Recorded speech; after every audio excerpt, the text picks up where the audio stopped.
My name is Stephana Green. I am a resident of the St. Martin's Village Neighborhood Association, and I'm here today to address our concerns about sober living homes. Our homes are more than just bricks and mortar. They represent the heart of our community, our legacy, and our safety. For generations, we've worked hard to cultivate a place where families can thrive, where children can play in the streets without fear, and where property values are a testament of our dedication and pride. But now, our neighborhood is under threat. Sober living homes operating as businesses have begun to inflate our residential areas, jeopardizing our peace and safety and the very fabric of our community. This is not just a matter of zoning. It's a fight to protect the future of our neighborhoods and the values we've worked so hard to uphold. The owners of sober living homes did not inform the neighborhood association of the neighbors about the house being designated as a sober living facility. The lack of transparency and only created more uncertainty and unease within our community. Certainly, our neighborhood association is only aware of one sober living home. However, there's a real concern among the residents that this one home may lead to more facilities popping up in the area, further destabilizing the neighborhood. People are starting to wonder if this could be the beginning of a trend we can't stop. Our primary concerns are safety, property values, and the potential loss of our sense of community. Zoning is another key issue. Sober living homes operate as businesses and should not be allowed in the single-family residential RD1 zone. We need to protect our neighborhoods in becoming overrun by businesses that aren't conducive to a family-oriented neighborhood or environment. The presence of sober living homes will definitely lower our property values. St. Martin's Village has deep historical significance as the first Black subdivision in Lexington, Kentucky. For years, our families have kept their homes in the family, and many have poured their hearts into renovating them. We've seen gentrification happen around us, and property values have been rising, but sober living homes threaten to reverse the progress and making it harder for families to invest in the neighborhood. Safety is always a concern. St. Martin's Village is a place where parents feel comfortable letting their children ride bikes, walk, and play in the park. We've built a strong sense of community and activities for all ages, from summer camps to weekly food giveaways.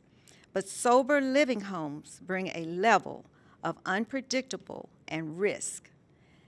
It's impossible to guarantee safety when residents may include individuals in a history of drug use or mental health issues.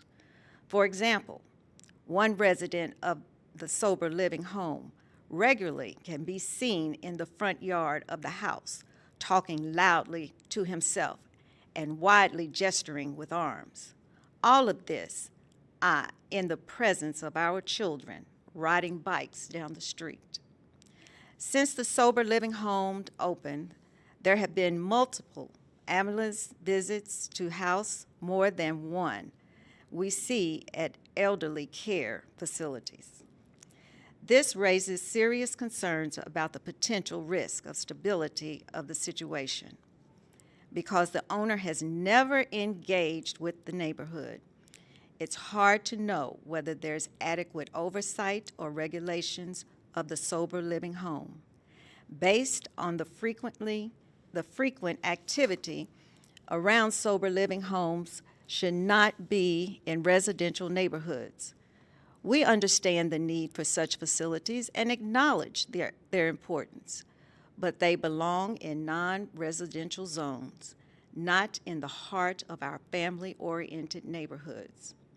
This is where we live, where our children play, and where we invest our lives. Residential areas are not the right place for businesses like sober living homes.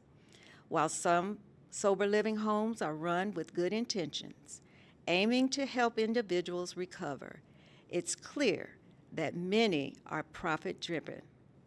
There is a lack of oversight, which has led to overcrowding and the establishment of more homes than in the neighborhood can reasonably support. Regardless of intentions, these businesses have no place in residential areas. The lack of control over the number and destiny of these homes is alarming, and the neighborhood is left to bear the consequences. There have been no communications between the operators of the sober living and the neighborhood. This silence keeps us feeling unheard and disconnected from the decisions affecting our community.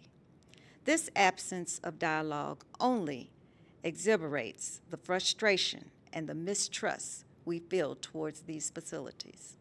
Yes, I support living homes, but in the residential areas, neighborhoods, if they are to be located anywhere, they should not be in non-residential zones. They should be in non-residential zones where they won't disrupt the lives of families who call these areas homes. I also strongly believe there should be limits on the number of sober living homes per area, along with stricter licensing requirements to ensure these homes are being managed safely and responsibly.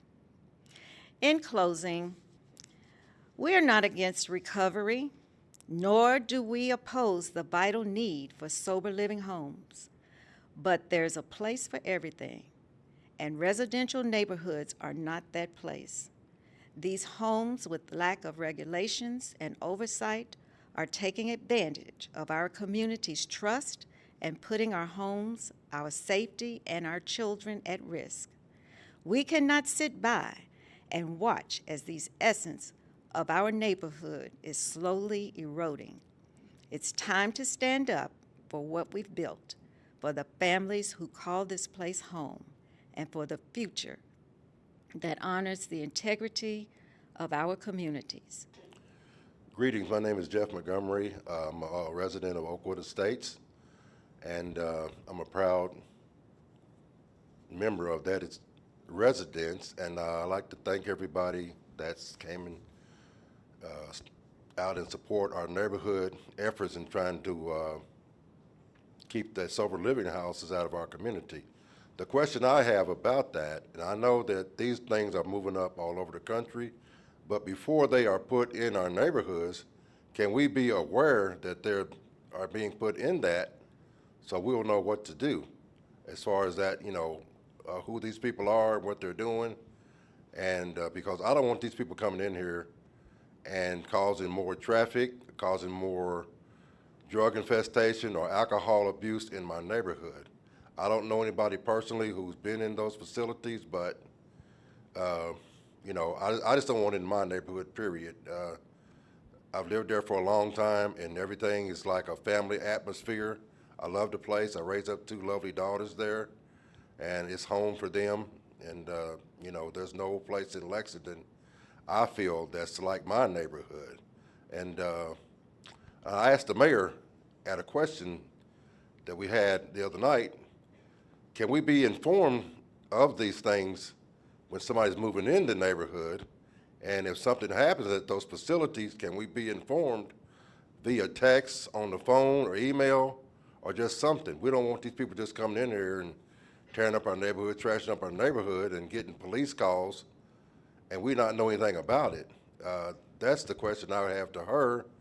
I know these places are going to be here, and there's nothing I can really do about that. But on the other hand, I think it's a personal choice that a person wants to drink alcohol or do drugs to be in these facilities. That's just my take on that, and maybe I'm not saying the right thing, but I've been in that situation before, and it was a personal choice for me to stop doing that. So as far as those living houses that's in our communities, if they are ran right, if they are governed right, and do what they're supposed to do to keep our neighborhood looking beautiful and clean and stuff like that, I don't have a problem with them being there. But don't come in my neighborhood and trash my neighborhood up by putting trash all over the neighborhood, using the bathroom outside, having more people in the house that should be in there. Because I've been to some of those in different locations, and I know there's a lot of people that are in those locations, and I asked some of the questions of what goes on in there, and they told me there were certain things that they would have to do to actually stay there. And I said, I understand that, but as far as having them in our community, I don't have a problem with them being there, but just do what you're supposed to do when you're supposed to do it, and keep my neighborhood clean and safe. That's all I ask for. My name is Jeffrey Beatty. My family has lived in Oakwood Estates for over 50 years. The reason why I'm here, and my main thing that I want to talk about is our property value. Most people don't understand is that if you own property, it has value. My main concern with not only the negative effect that the sober living houses give within a neighborhood, but is that not only does it deal with sober living, but also with other things. For example, Eastern State Hospital was at Newtown and 4th Street. Eastern State Hospital done a deal with the University of Kentucky, which inherited Coldstream Farm. Coldstream Farm runs in the back of Oakwood Estates. Out of all the land that they owned, and please hear me, you all, it goes from Georgetown Road all the way over to Newtown. And the only thing that they could give Eastern State Hospital was their hospital put in the back of our neighborhood, which is where our park is. Now, that takes down the value. Not only that, as we talked about it when we met with our mayor, is that they also put on the other side of us an industrial park. And we have to deal with trucks all night long and spotlights shining in our backyard and the noise. Now, if we look at it and you look at any other neighborhood in Lexington, they're not set up like that. So what I'm trying to say is that they will grow. They will get more money for what they own. We won't because of what they have put around us. But when we talk about it, no one wants to say anything. And so I'm not against sober living homes, because some that I've already seen is that you didn't know if somebody didn't tell you that it was a sober living home because of how it's operated, number one. Number two, its appearance. It doesn't have a lot of trash. It doesn't have all this around their house. That's number two. And number three, they are licensed and they're wanting people to get well. It's not about making a buck off of a person who's trying to get back into society. So that's what I want to speak on because of what I've seen and what is going on is that our property value doesn't mean anything to them. Whatever is negative or gives a negative influence, it's always dumped in our neighborhoods, not the other neighborhoods. And if it is dumped in the other neighborhoods, it is decent and in order. So that's what I want to talk about because of the fact is that as long as you own something, your land is yours. You pay taxes on it, you do upkeep on it and everything. And it's like I keep saying, I want my value to go up, not down. So I'm asking and I really, really want everybody to hear this, is that please pay attention to what is put around you. And when I say put around you, whether it's an industrial park, whether it's a mental hospital, whatever. Because if it's not there to increase your value, you don't need it there. I mean, my good friend Jock says, hey, I know that I need a hospital, but I don't want it next door to me. I know I need a gas station. I don't want it next door to me. It's just like, it's that everybody else, they abide by the rules, but with some people, they don't abide by the rules. So that is my take on this. And I hope that you all really hear what's going on, because historical neighborhoods, especially black neighborhoods, the ones that really help support this city, and when I say this city, Lexington, because of the fact of where they lived at, they raised us. It was a village. And now they're trying to tear it apart for what they call progress. But it's not on their half, it's on our half.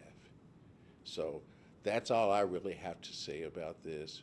But I do want people to know is that your property, if you own it, is your value. And if you want to get a part, as they say, of the American dream, buy. Don't rent, buy. Because it gives you power. Thank you. My name is Randy Wheeler. I'm the president of the Coventry Homeowners Association. We've been living in Lexington for the last 17 years. We've lived in Coventry for 16 of those years. And this is last year was the first year that our Homeowners Association was actually run by the residents as opposed to the developer. So earlier last year, as a president, I started receiving phone calls from some of our residents that had a concern about a house that had just been sold in our neighborhood. And they had noticed that there was a van parked outside and a gentleman was unloading a bunch of twin mattresses. And so from that standpoint, a conversation that they'd had with him at the time that, I don't know if he called it a halfway house or a sober living house, but it was at that point in time that they became aware that some type of recovery home was going to be going into our neighborhood. I was told about it because as the president, we're supposed to uphold the deed of restrictions and, try to keep things up as far as property values and quality of life in our neighborhood. And so we tried to reach out to the owner who lives in Tennessee, is not a resident of Kentucky. I don't know if they've even been in the home or not. They responded to the letter that we first sent them. They called our property management company, left a voicemail, but since then we've not been able to get in contact with them. So with that as a little bit of a background, shortly after that happened, I think in May of 2024, within a few months we noticed, or our some of our residents were contacting us and saying that they've had people hanging out in their driveway, having conversations that weren't appropriate for children. The house in our neighborhood has several homes with small children immediately by it or very, very nearby. Also some elderly residents, single residents. And so they became concerned when they started seeing these meetings and the conversations and the verbiage that they were using, that it was going to be something that they were going to have to monitor for their kids. And that obviously was a great concern. We also received calls later on then that some of the residents were passed out in their vehicle in front of the house when they got up in the morning. We have a public official that lives in our neighborhood, and she contacted me to let me know that one morning she woke up and one of their guys was asleep on their front porch, on her front porch swing. Another time, somebody had passed out in we have a little park in proximity to where that house is, and somebody had passed out and they had to call EMTs to provide them with Narcan in order to revive them, and then I'm presuming they took them somewhere to get care. So we've had issues. This isn't just something where our neighbors are worried that something might happen with a sober living home. I don't know anybody in our neighborhood that doesn't hope that people that need help get help. So it's not that as an issue. It's what happens in the real world in our neighborhood outside of the home that's caused a big issue for us, particularly with kids. It's close to a cul-de-sac. The one family actually had lived across the street from us, and when the house they live in currently came up for sale, they bought it because it was at the end of a cul-de-sac, and they thought that it would be a little bit easier for them to raise their kids there with a little bit less traffic. Now they have something like that going on. And speaking of kids, another issue with this is that in our neighborhood, we have an elementary school. Fayette County Public Schools has an elementary school in our neighborhood. And that sober living house I stepped it off so it's kind of close. It's about 250 feet from that sober living house to an elementary school.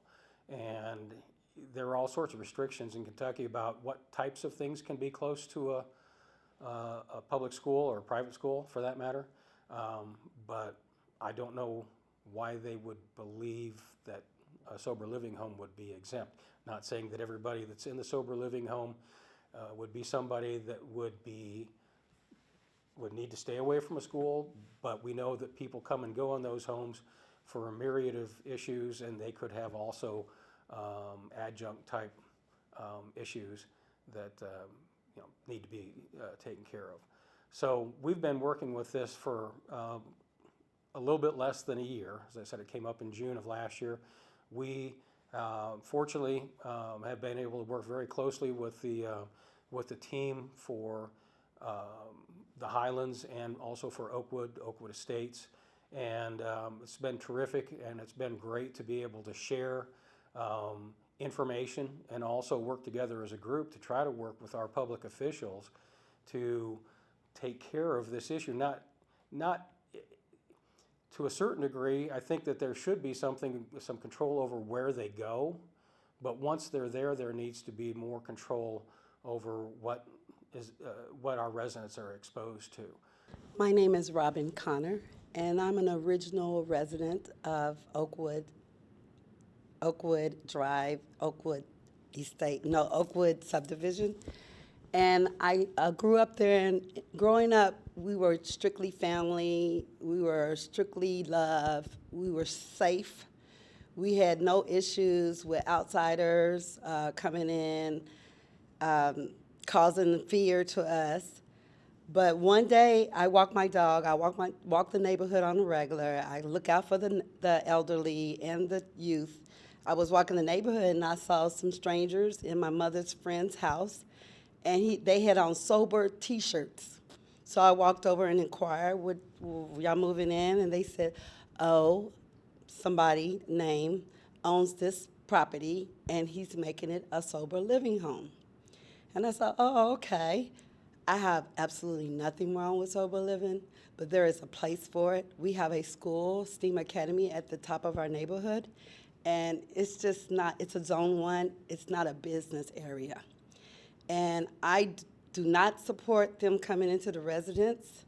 I found they were doing it, so I contacted the president and the secretary in the neighborhood, and then this is how we all became a community for sober living housing. And I just would like for regulations, ordinances to come. I feel that they need to be tested every week. I also feel that they should be regulated with who comes in, and we should know their background. If they have suspect backgrounds, they should not be near schools. I also feel they should go to the 12-step programs. My name is Frida Downey, and I just wanted to give a viewpoint as a activist and in the community and an advocate. It is important to have sober living because people do need their sobriety once they have come out of incarceration, and if they are just having problems dealing with life, sobriety is important. But I think when they put a lot of them in the Afro-American neighborhoods, it brings a lot of things to our neighborhood that we are trying to control and calm down. I would like to give a viewpoint of there is a street called Citation, and it has New Vista on it, and I think that would be a wonderful place to put a sober living and sobriety home because it has a lot of other components near it that will help. It will also concentrate on psychiatric care, the drug and alcohol addiction, and also the heroin addiction that is affecting our neighborhood and our community. So I just wanted to say that sobriety is important, and I am a person who advocates for sobriety in our community.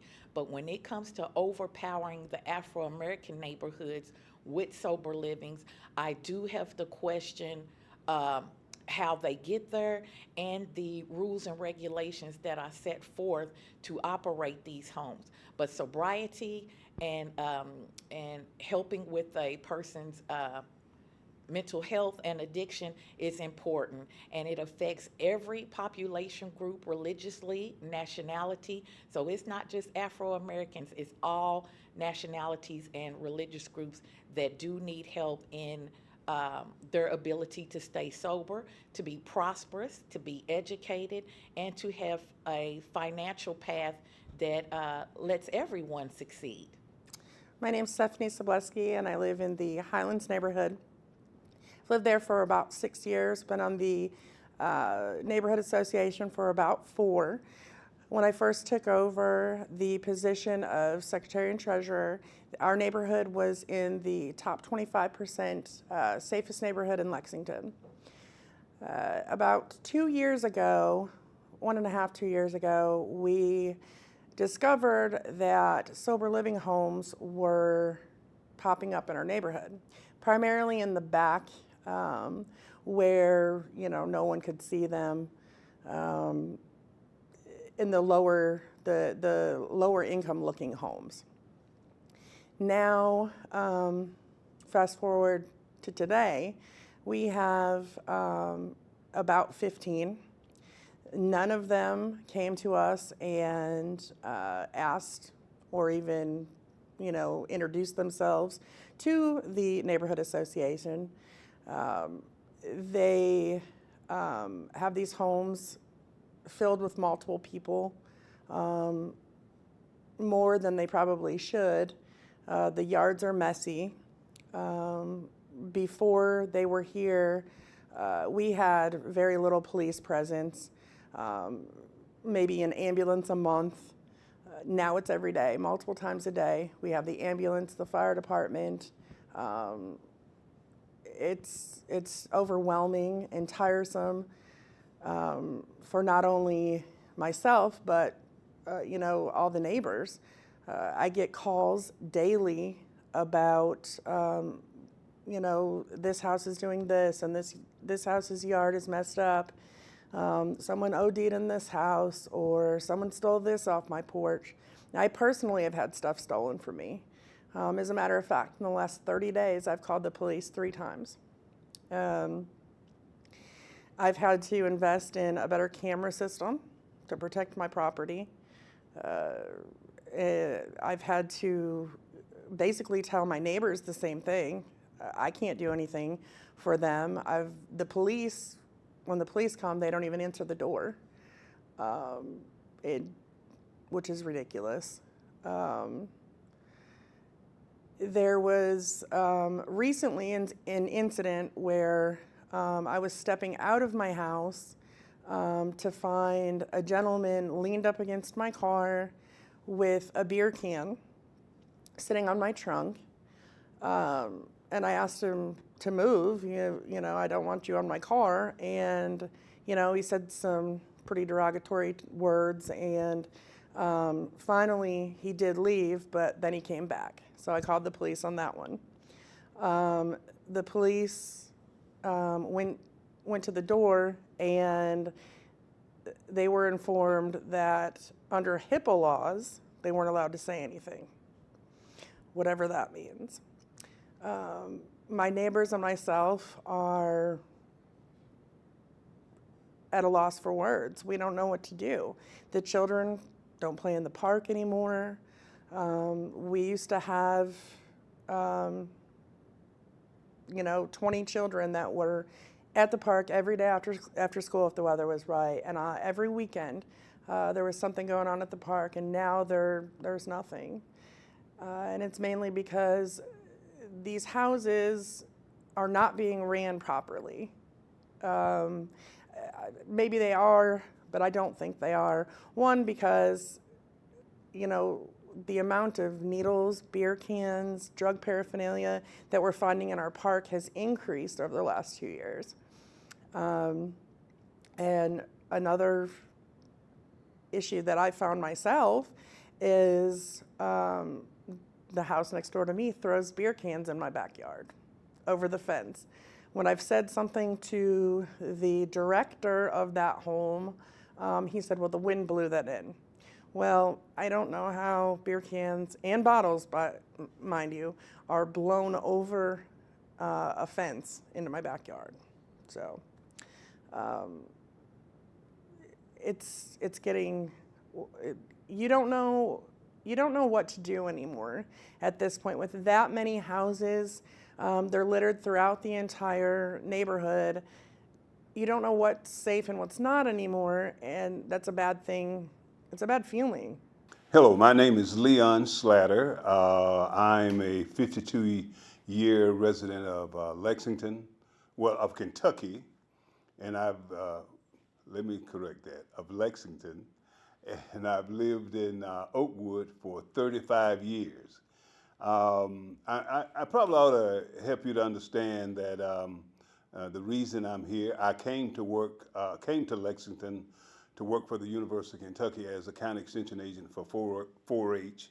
I did that for 30 years, and during that time, my wife and I had 2 children, and we were aware of Oakwood, and after thought it would be a great place to live, and one day we saw this house for sale and checked it out, and of course we bought it. And the reason we came to Oakwood is it was a community where families live, and it was the type of place where we thought we want to raise our children. I think my son was 14 years old at the time, and my daughter was 11. And so both of them finished going to high school there. Amen. And they both now have their own families. Each one of them have 3 children with their spouses, and so it has been a great place for us to raise our family. I still enjoy. And my wife has been deceased now for approximately 15 years, and but it's where I want to be. It's where I plan to stay. The community that I love, really. And so as a result of the sober living house coming to our neighborhood, man, it really threw me for a loop because it's a family residence. And I don't really understand how that could happen. Of course, I do understand that there are some laws that have been set into place to make that possible, especially as it has to do with housing, and because from my perspective, it's a business, but according to the law and the way I understand it, it is a house that is being rented out to some people that stay there. One of my biggest concerns is because the people that come. I understand that there are people that need help with addiction, and I'm all for that. I don't understand why there can't be a place in our city where a program is set up for that. I know there are some stated reasons why they want to put them in neighborhoods, but I have an issue with that. One of the things that bothers me in particular is the people that made the law. And I tell you, in my mind, none of the people that created the law have any concern about sober living homes coming to their community, mainly because of their standard of living in the communities that they live in. And a person renting, buying a house in that community to turn into a sober living house is probably nil to none. And that just bothers me. You know, those persons that have been elected to offices or hired to offices that's supposed to be people that are concerned about the communities that we live in. And so with that in mind, I just have issues. Nobody has been able to help me to understand why they have their reasonings, but why and how a sober living house? Why would you bring an addict into the community where there are children and elderly people and just families in general? I really don't understand that. I'm at a point now where I'm concerned about how did all this come about? And I think it's elected officials. I'm very concerned about the people that we have put in to offices that think that they can just roughshod over communities. They determine how we live, and that is very unfortunate. I don't have words for it, but at any rate, that's kind of where I am. I'm a pastor, and I understand. Matter of fact, this coming Sunday, the Sunday after this is taped, I'm going to be preaching about how we care for those who are in need. But there's a place and there's a way to do that. My name is Kia Arnold. I am a resident of the 1st District. My experience with sober living homes is my daughter's father actually lived in a couple in the 1st District. One in the 1st District, one in the 2nd District. And they were not necessarily the best place for him. I learned a lot about sober living homes dealing with him. He is an addict and currently incarcerated, but he had told me about this circuit of sober living facilities all across the country, and he had been able to ride the wave to travel to different places and be able to live basically rent-free and have these opportunities to recover, but it wasn't actually anything that was sustainable. One of the homes that he lived in, there were several men in there. I want to say it was maybe a 2-bedroom home, but there were several in there, and they did not have a program manager. There was kind of like a house manager, somebody on the day, somebody on the night, but they were also a recovering addict themselves. That experience didn't last too long for him because he was right there by all of the action places that he was easily able to get access to the things that he was addicted to, as well as he got into a physical altercation with somebody and had to leave from that home. He did go to one that was very nice. I guess that's a brand, and same thing. He had gotten into it with other people. He still continued to use while he was there, and he was still able to get access to his substances of choice. So I didn't really see an improvement by him living in those facilities other than he had a roof over his head.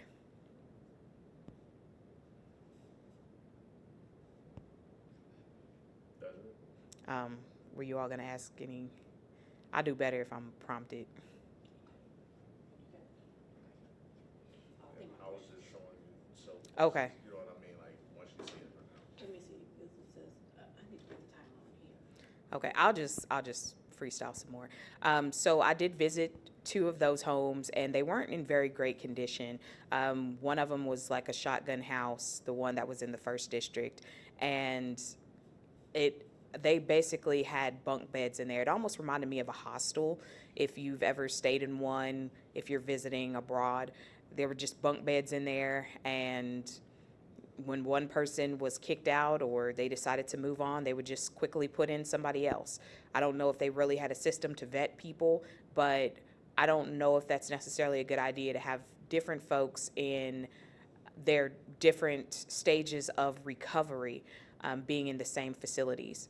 The one that was much nicer, I think that they had a vetting process, and they also had like a house rules assembly, almost like a big brother. So they had house meetings. They did vote people out. Eventually, my daughter's father did get voted out. But I don't know if that necessarily was a great place for all people. And I do see that there are more sober living homes in my community. I didn't really know what they were before until my experience with my daughter's father. Now I'm seeing them pop up in different places, one actually right around the corner from where I reside now.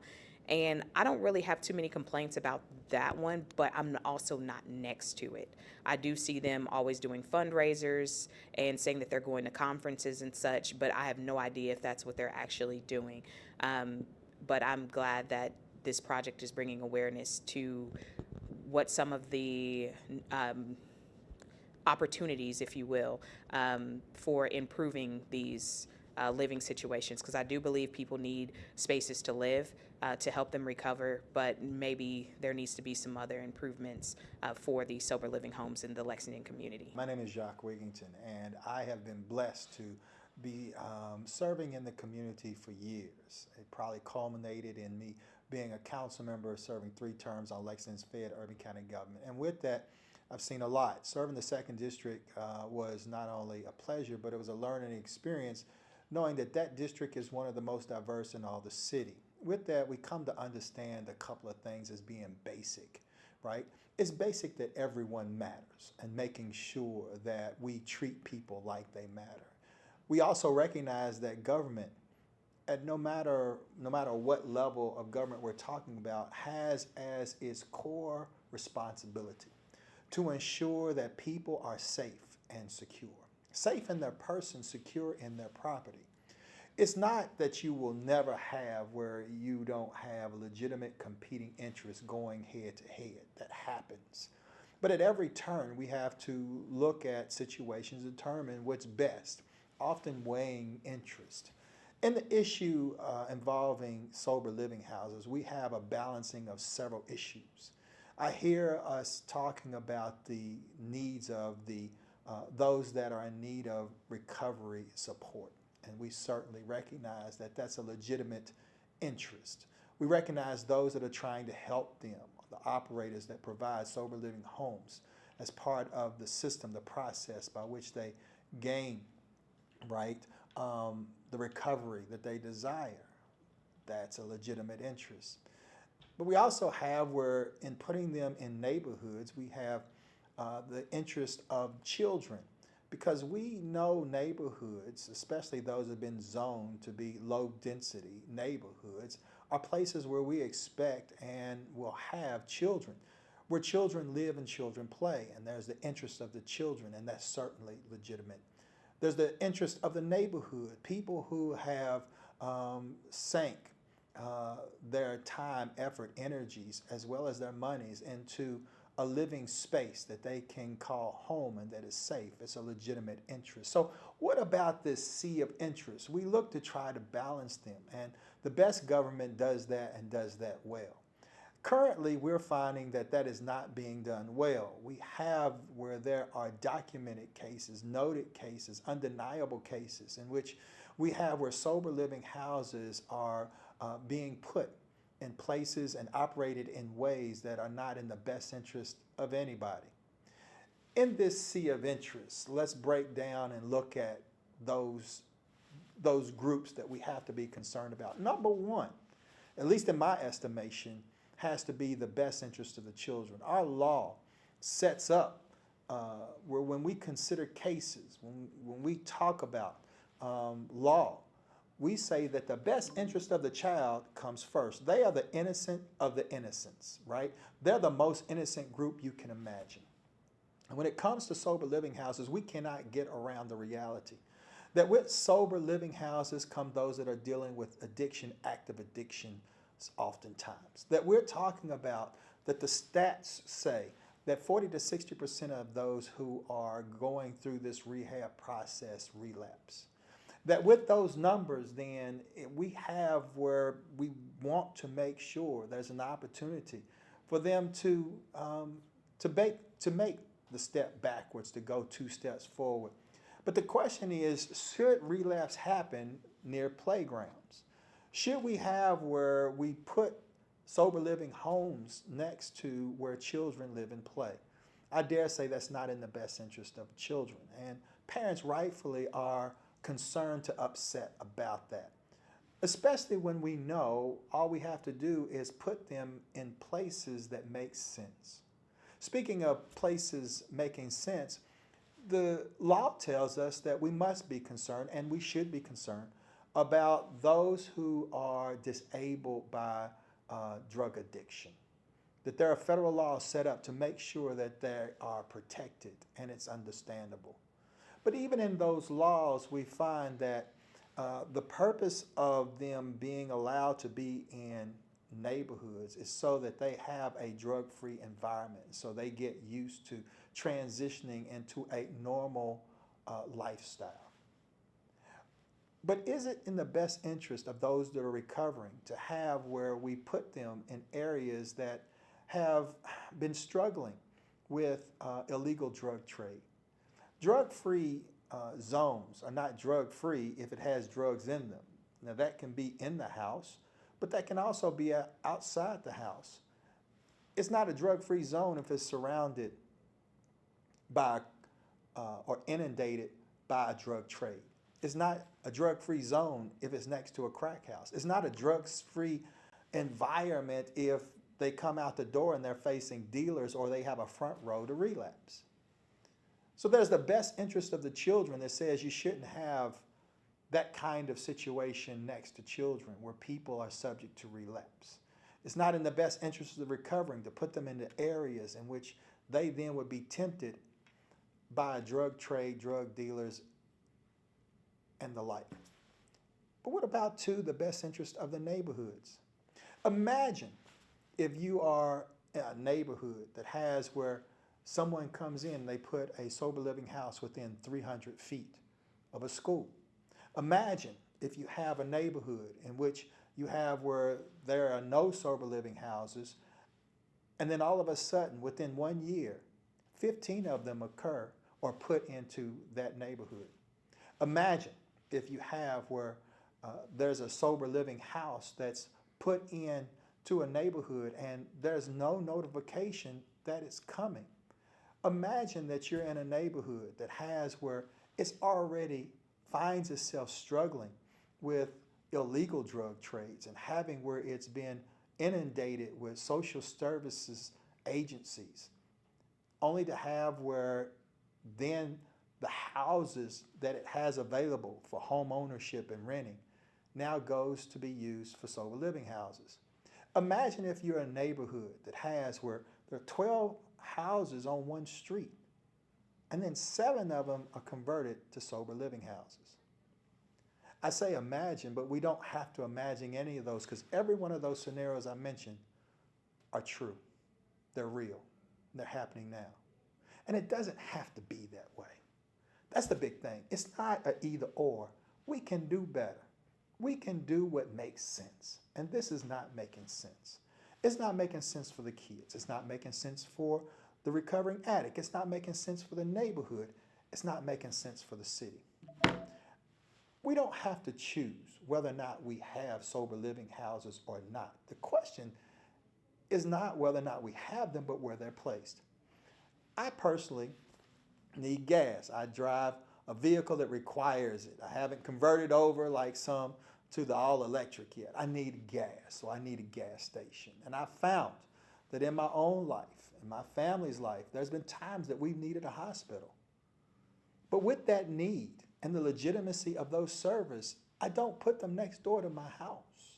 Why? Because we say that is not good planning. It's not that we don't have gas stations, not that we don't have hospitals, but where we place them, and then how many of them we put in one place matters. What neighbors are saying is, look, we are looking for government to do what we can't do. We're looking for government to handle something that, as individual homeowners, we can't address. Recently, I was asked to come to Winchester to help neighborhoods down there. And they were dealing with flooding issues, right? And they had where areas were being flooded. It's an inundation of water.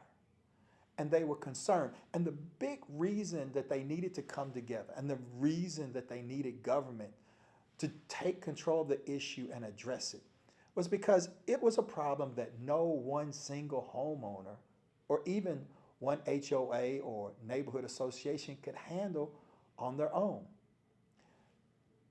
In Winchester, they may be talking about water. But in Lexington, the communities are talking about a flood of sober living houses that are inundating their community, that is having an effect that's undeniable.